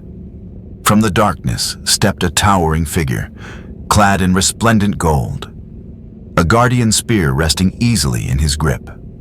Shield Captain Constantine Valdor, long thought lost to time, had returned to Imperial service not long after Guilliman's own resurrection. Under circumstances the Primarch had chosen to keep obscured from broader knowledge. The anomaly speaks truth as he understands it, Valdor declared, his voice carrying the weight of one who had once stood at the Emperor's side during the Great Crusade. His power is neither psychic nor born of the warp, but something for which our reality has no category. A formidable ally, perhaps, though his existence alone unsettles the very foundations of Imperial doctrine. Guilliman's mouth curved in a faint, wry smile.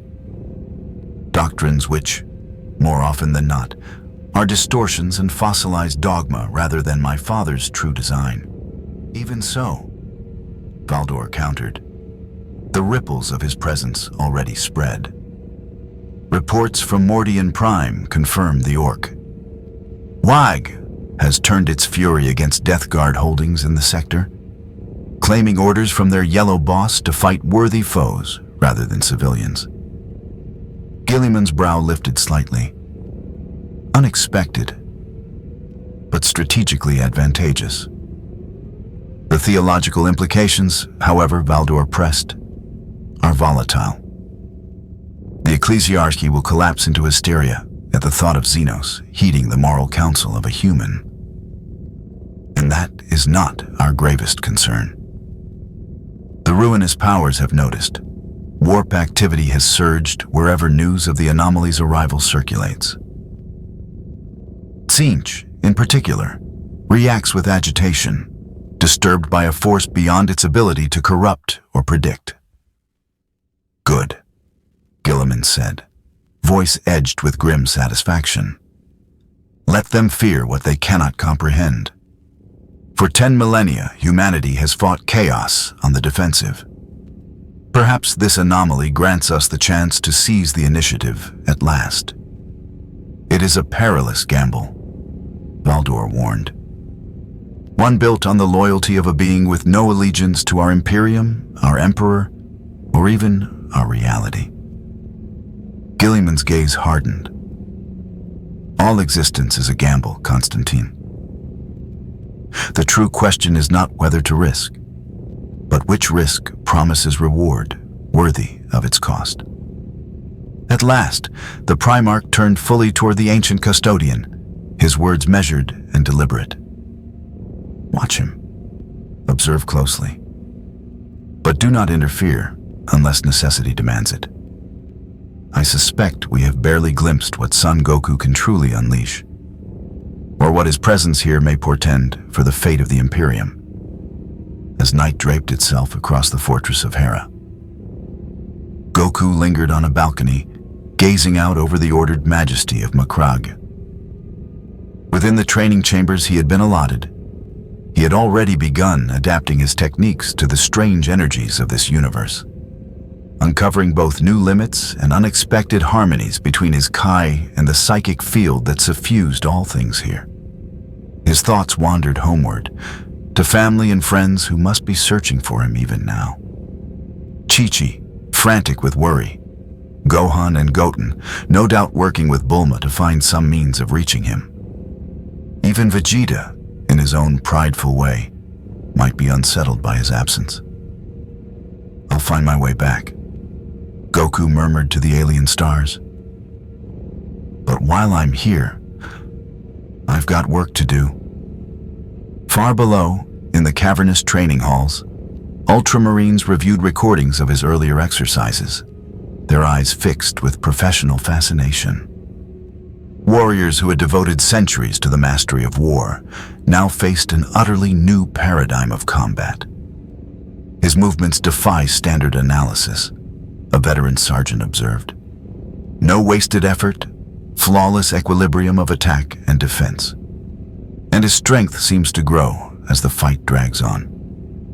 Heresy, the chaplain muttered, though his tone lacked conviction, as though the word itself were insufficient to explain what they had witnessed. Or perhaps something beyond our comprehension. In the Strategium, Robot Guilliman studied tactical models recalculated to include Goku's potential. The existence of a single warrior capable of banishing a Daemon Primarch shifted parameters that had remained immutable for 10,000 years. And with that shift came new possibilities.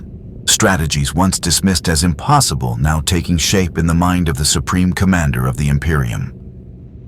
Offensives once dismissed as sheer impossibility now entered the sphere of viable strategy. And far beyond the material plane, in the fathomless currents of the Imperium, the Chaos Gods stirred.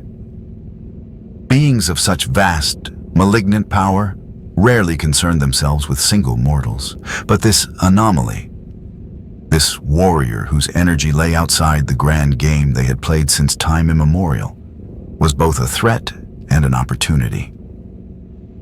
Tsinch, the changer of ways, perceived in Goku a wild variable, a disruption to schemes crafted over millennia.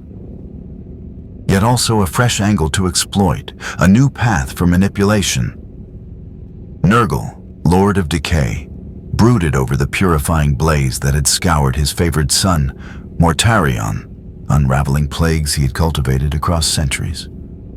Khorne, the Blood God, felt the pull of a warrior unmatched in skill and strength, a potential champion who might one day bathe entire sectors in slaughter, given the proper incentive.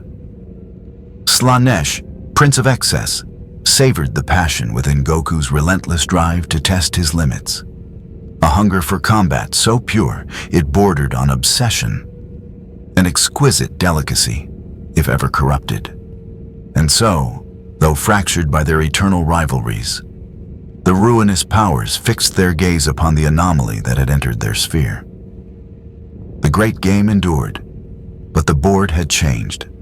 New pieces set in play, new strategies demanded. As dawn broke over Makraga, the fortress world revealed its austere beauty once more. Every street and spire aligned with mathematical precision to greet the day. Goku rose with the first bell of the fortress, as he always had, beginning the training routines that had defined his life since boyhood.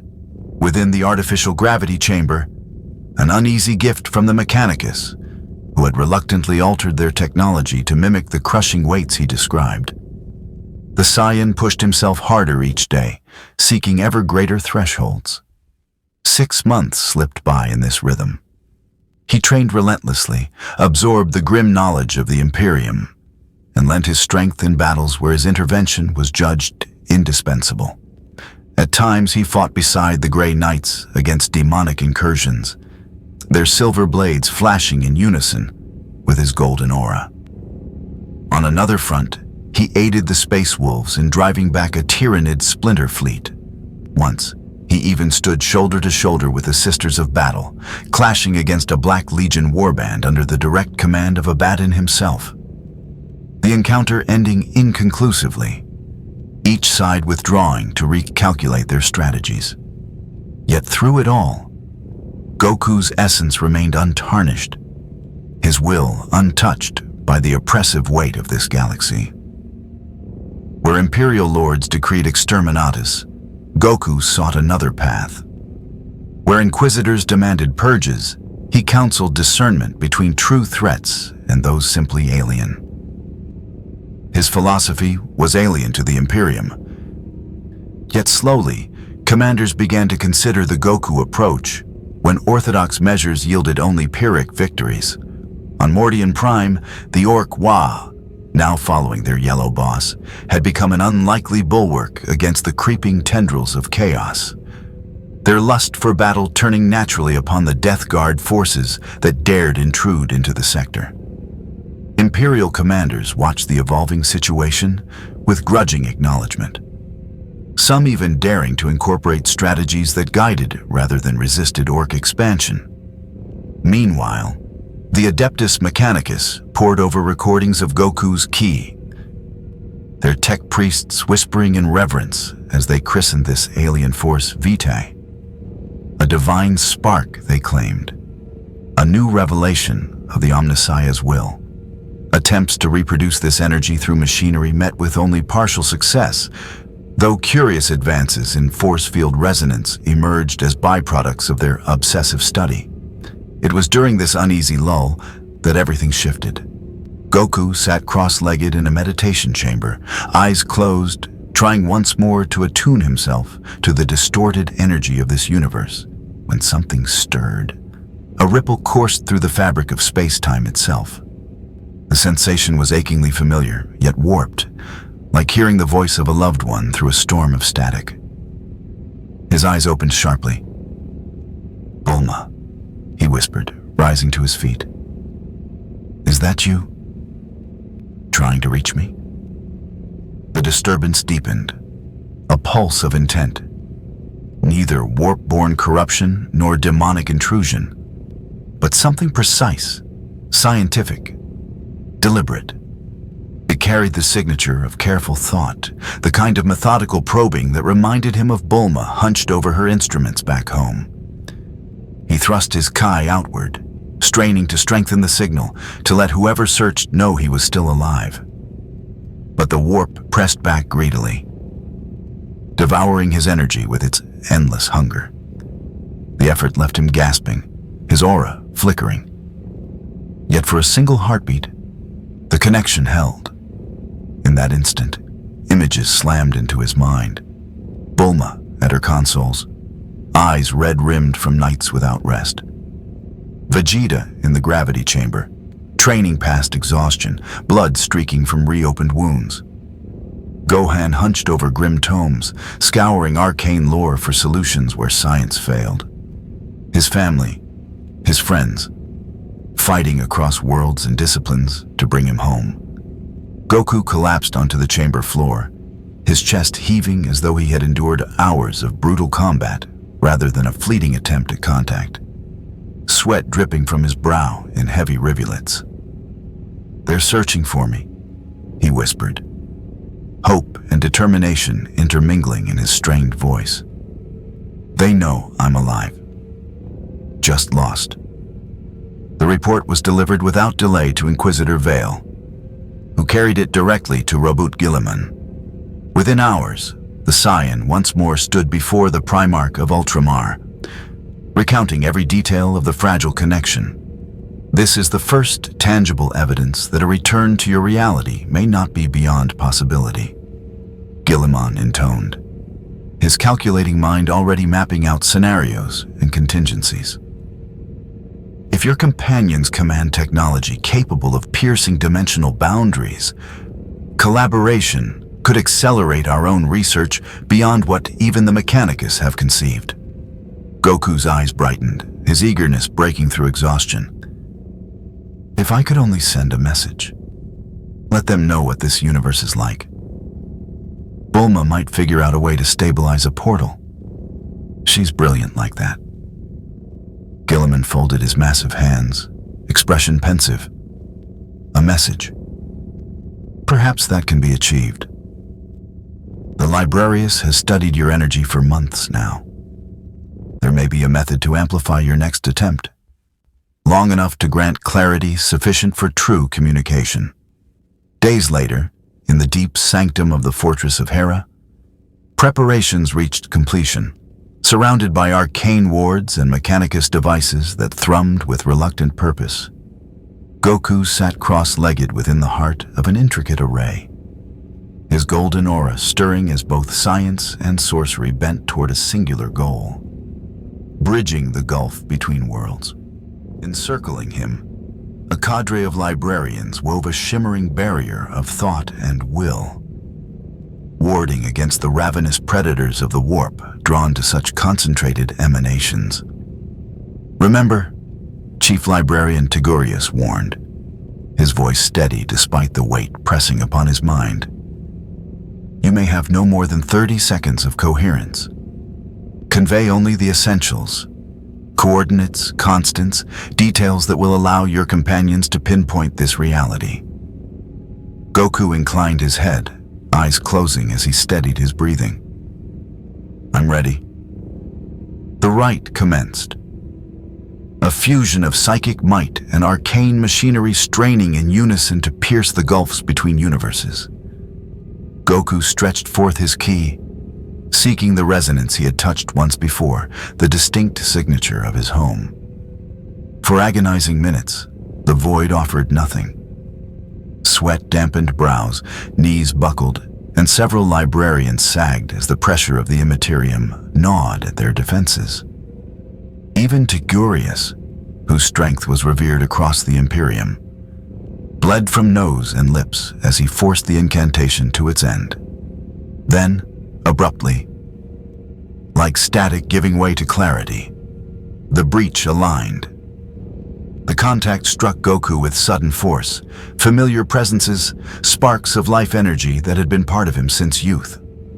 He felt them all, faint but undeniable. Focusing with every shred of will, he reached through the connection. "Bulma," he sent, shaping thought into intent. "Can you hear me?" The reply was not sound, but a surge of recognition, raw joy flaring across the link. In that instant, he knew beyond doubt her machines had pierced the veil, and that she had felt him across the abyss. Goku forced fragments of thought through the fragile conduit, sculpting images and concepts into shards of memory. Visions of the warp, the Imperium, and the endless tide of war that defined this universe, each compressed into packets of raw intent hurled across the void. The reply came swiftly, not only recognition, but a gift beyond measure. Intricate webs of numbers and designs, schematics that dwarfed his comprehension, yet resonated with purpose. He knew without doubt they were meant for the scholars and artificers of this realm, a blueprint for a path home. But the strain was merciless. Even with psychers and engines straining together, the tether buckled beneath the weight of two realities colliding. The channel began to unravel, fraying at its edges. In the fleeting seconds before dissolution, Goku sent one final surge of intent, a warning laced with urgency. This universe was perilous, its immaterium predatory, its denizens hungering for intrusion, and any permanent bridge between worlds could invite ruin.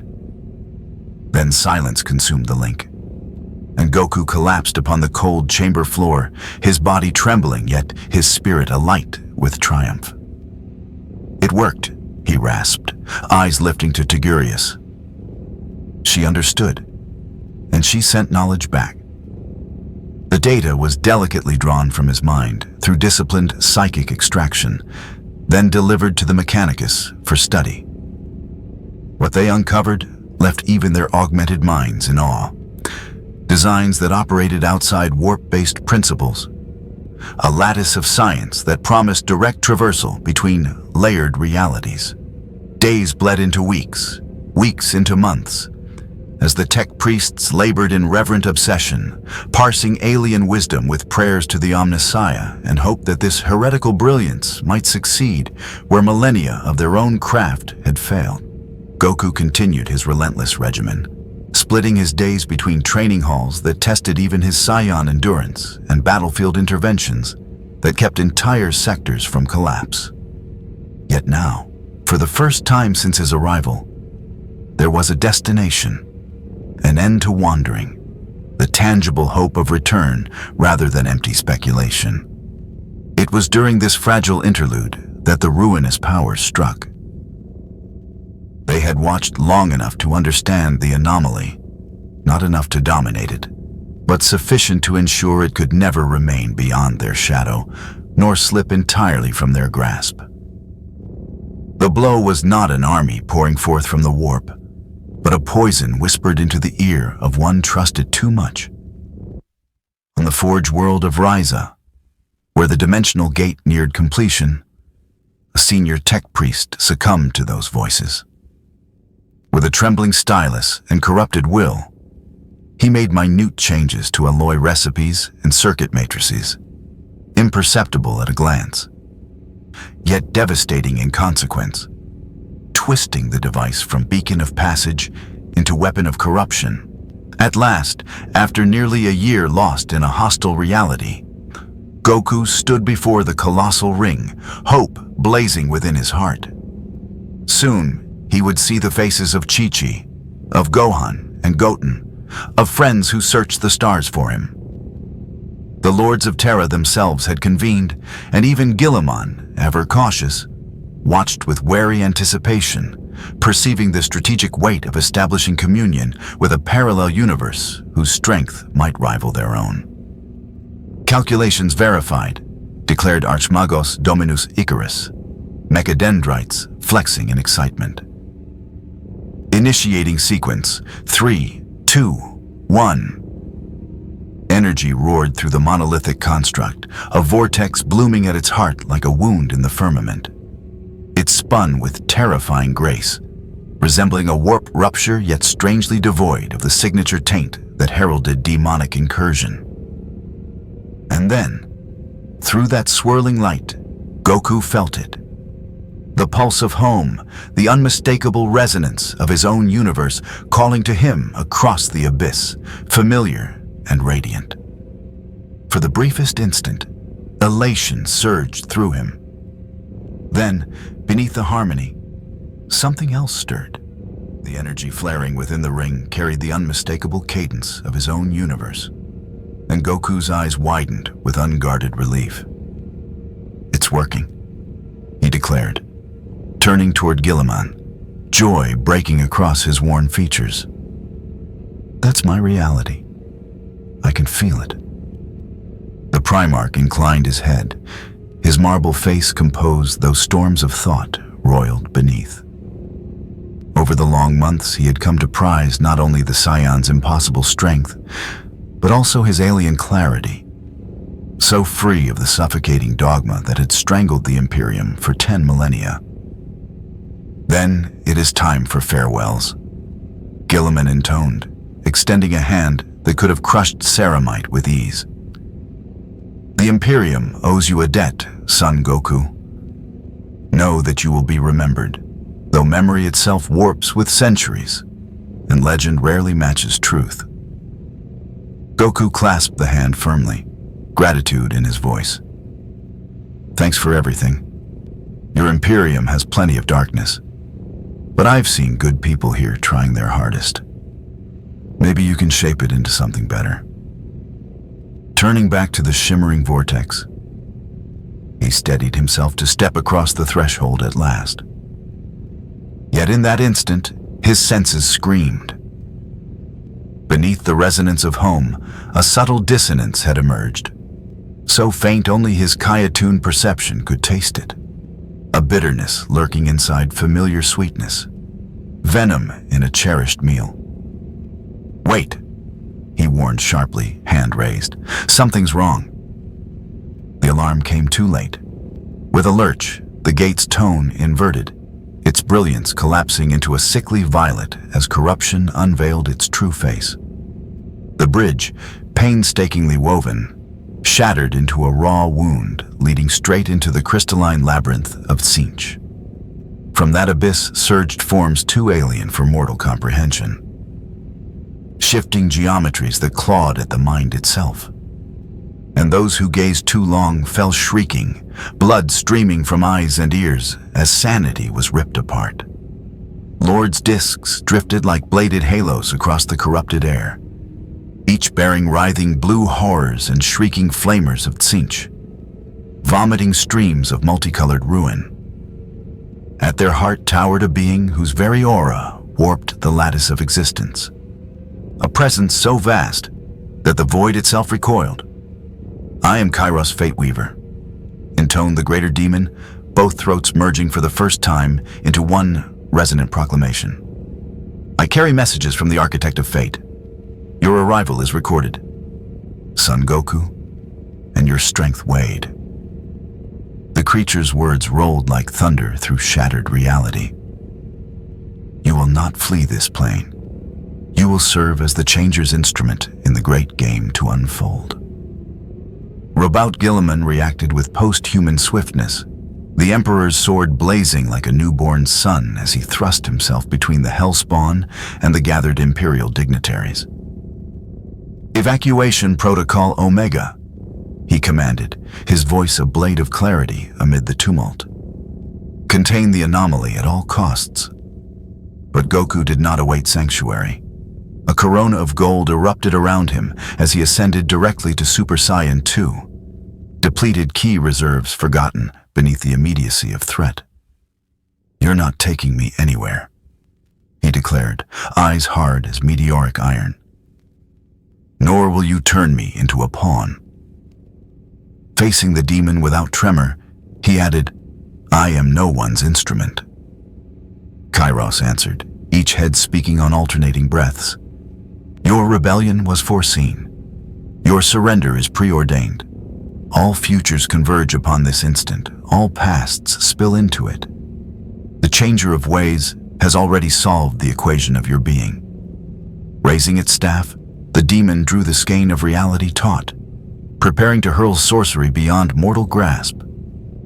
Yet before the final syllable could be formed, Goku vanished, moving swifter than any infernal sense might follow, reappearing before Fate Weaver, fist cocked and keys compressed to its utmost density. The strike crashed into the greater demon's foremost skull, splintering wards of sorcery and hurling the monstrosity backward through its own portal. "I don't care about your calculations," Goku snarled, surging after it into the crystal labyrinth, abandoning the material plane without hesitation. "Where I come from, we forge our own destinies." Within Tsinch's dominion, the very essence of order disintegrated. Towering crystalline spires erupted and collapsed in recursive spirals, birthing and devouring themselves in endless succession. Every shard contained worlds of potential, birthing and dying within mere microseconds. The atmosphere, if such it could be called, reeked of lost truths and betrayed oaths, while nameless hues bled across impossible geometries, staining the non-Euclidean expanse with madness made manifest. From the wreckage of his fall, Kairos Fate Weaver rose, both heads loosing laughter that grated like broken glass dragged across steel. "Welcome to the realm of change," the demon intoned. Few mortals step willingly into the crystal labyrinth. Fewer still cling to sanity long enough to mourn their folly. Goku planted his stance, golden aura blazing defiantly against the corrosive currents gnawing at his soul. "I've fought in stranger places," he answered, lowering into readiness. "The hyperbolic time chamber, the other world, even inside Boo himself. Your twisted light show doesn't scare me." Then came a new resonance. Not sound, but a thought intruding directly into his consciousness, bypassing tongue and ear, carrying meaning as heavy as fate itself. "Fear is not what we seek to rouse," it declared. A voice older than time and colder than void. The crystal labyrinth convulsed, walls folding and twisting until they resolved into a colossal amphitheater, Goku standing isolated at its core. Upon a throne wrought from ceaselessly mutating equations, numbers birthing symbols, symbols collapsing into void, sat a presence both there and not, glimpsed only in fractured pieces his mortal mind could endure. Sanch, the changer of ways, architect of fate, had deigned to confront the anomaly in person. "Your intrusion into this plane marks a variable we did not foresee." The chaos, God's voice, was no voice, but raw concepts pouring directly into Goku's soul. "You stand outside the game, neither of matter nor of Imperium, but something else entire. That alone fascinates us." Goku lifted his guard, every nerve taut, sensing an oceanic might before him, vaster even than Beerus or Whis, though alien in essence. "I'm not here to be anyone's experiment," he growled. "I just want to go home." "And so you shall," Tsinch answered, each syllable steeped in riddles and veiled snares. "But only when your role is fulfilled. Every entity in creation plays its part, willing or blind, even the gods." As the words uncoiled, The labyrinth shimmered like liquid crystal. And suddenly, Goku beheld more than the architect. The veil parted to reveal the others, the chaos gods themselves, each confined within their dominions, yet bound together by the malignant tide of the warp.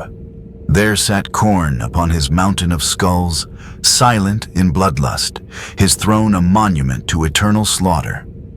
Nurgle loomed within his festering garden, caressing blooms of pestilence with obscene affection, while Slanesh reclined upon thrones of excess, surrounded by delights that shattered mortal sanity.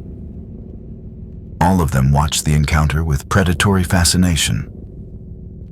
"You have crossed into the dominion of gods," Tzeentch whispered through the shifting maze. "Here we offer what mankind has pursued since their first trembling gaze toward the stars, apotheosis, godhood itself. Your strength, already vast, could be magnified without end." The promise reverberated through the crystalline labyrinth, each shard becoming a mirror of temptation. In one reflection, Goku towered victorious above Beerus and Whis, the god of destruction and his angel, bowed in humbled reverence. In another, he embraced his family once more, eternal and untouched, shielded forever from time's decay and death's cruel hand. A third showed him locked in duels so colossal that galaxies were undone and remade with every clash, feeding the boundless hunger for challenge that burned within his Saiyan soul. "So all I must do is serve you," Goku said, piercing through the illusion to the poisoned truth beneath. "To become your weapon against rival powers." "A primitive reduction," Tzeentch replied, its voice 1,000 riddles entwined, yet not untrue. "Your service need not last forever, merely until the great game turns its page once more. 1,000 years, perhaps 2. What is such a span when weighed against eternity?"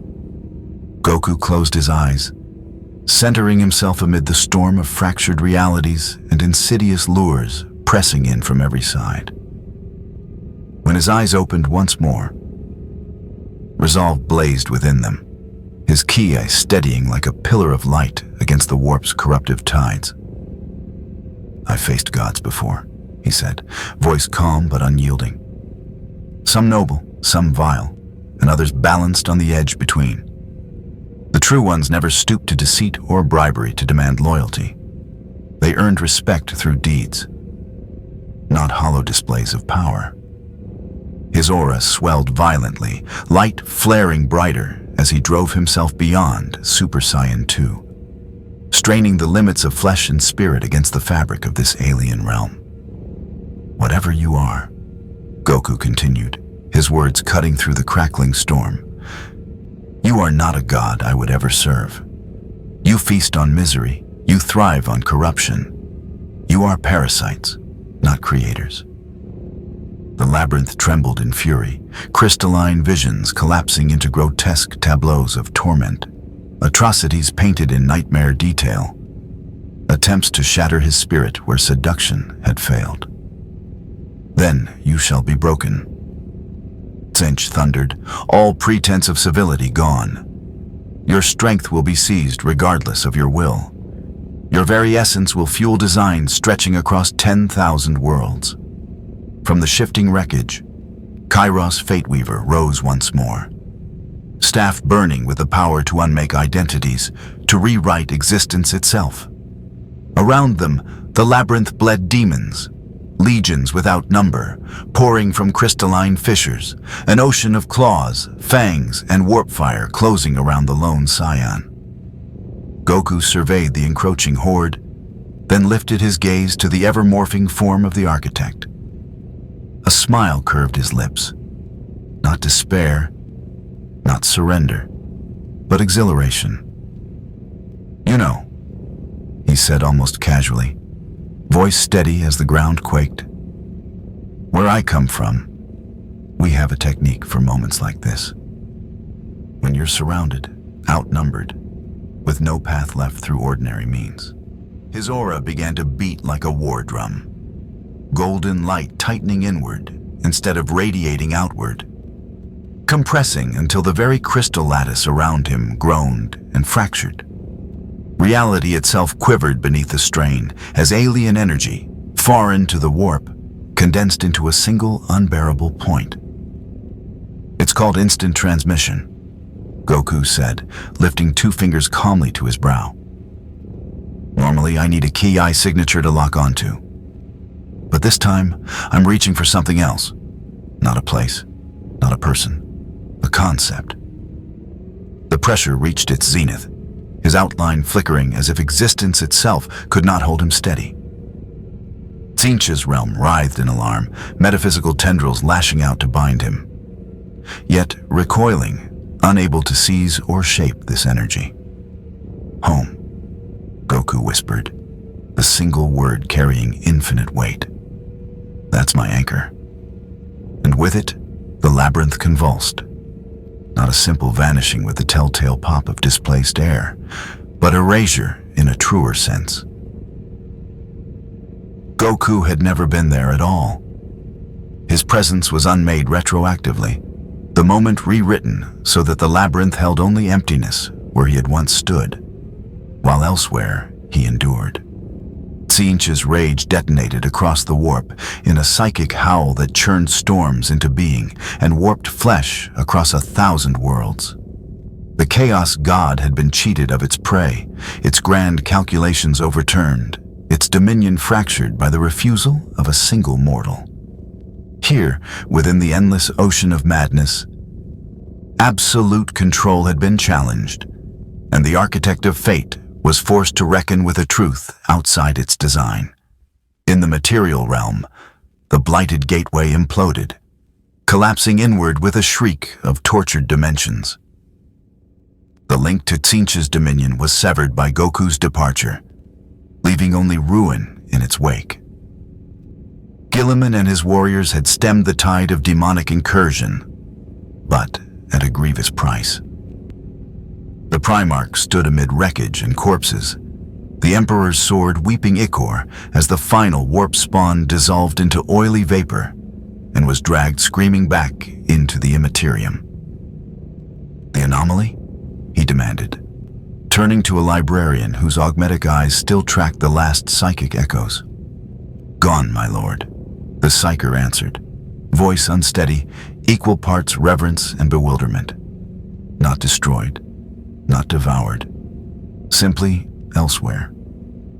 It is as if he carved a passage between universes, a path even the warp itself cannot follow.